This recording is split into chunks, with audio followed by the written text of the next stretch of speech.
Kita terjemahkan putusan MK itu, satu kata kuncinya adalah kebutuhan hidup layak. Upahnya sekarang berapa, baru dari situ kita berbicara kenaikan. Semua usulan itu harus kita bahas di sana.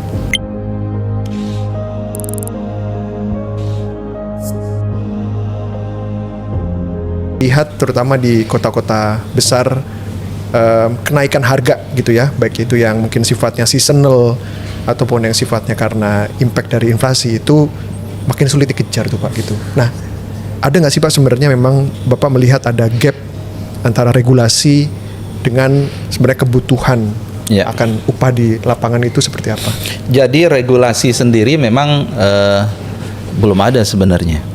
Ya, karena kemarin regulasi terakhir tahun lalu itu PP 51 yang mengacu kepada Undang-Undang Omnibus Law itu kan ya ada formulanya itu kemudian dibatalkan oleh MK. Ya, jadi di PP sebelumnya itu terkait tentang kenaikan upah minimum. Ini baru upah minimum nih Mas Vincent ya. Harus ada mempertimbangkan pertumbuhan ekonomi, inflasi, ada indeks tertentu ya. Ini bahasa regulasinya lah ya gitu ya. Itu dibatalkan oleh MK karena belum mempertimbangkan terkait tentang produktivitas dan kebutuhan hidup layak.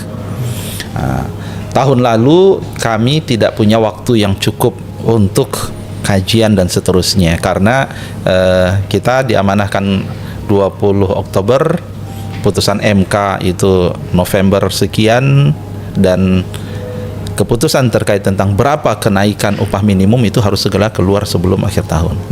Jadi akhirnya kajian kita undang macam-macam, kenaikannya 6,5%. Itulah hasil terbaik yang kami bisa sampaikan, diumumkan oleh Pak Presiden 6,5%. Tahun ini beda skenarionya. Kita punya cukup waktu. Kita terjemahkan putusan MK itu, satu kata kuncinya adalah kebutuhan hidup layak. Ya, decent standard of living. Ya, ini yang sekarang sedang kita siapkan. Jadi kita belum berbicara upahnya berapa, kenaikan upahnya berapa, tapi layaknya, misalnya di Ciamis itu berapa sih kebutuhan hidup layak? Ya, mulai dari konsumsi untuk makanannya, perumahannya, terkait dengan pendidikan itu berapa sih? Ya, keluarga dengan asumsi dia berdua tambah anaknya, tergantung rata-rata di situ. Sesudah kita dapat rumusan kebutuhan hidup layak, upahnya sekarang berapa, baru dari situ kita berbicara kenaikan. Nah, ini yang sekarang sedang kami siapkan. Tapi sekali lagi Mas Vincent, regulasi itu pemerintah nggak bisa, saya maunya begini, ya, karena itu harus melalui proses yang disebut dengan meaningful participation. Jadi harus melibatkan teman-teman serikat pekerja, masukannya seperti apa, buruh seperti apa, pengusaha seperti apa, dan biasanya lebih seringnya deadlock. Nah, disinilah peran pemerintah untuk mencari solusi yang terbaiknya seperti apa.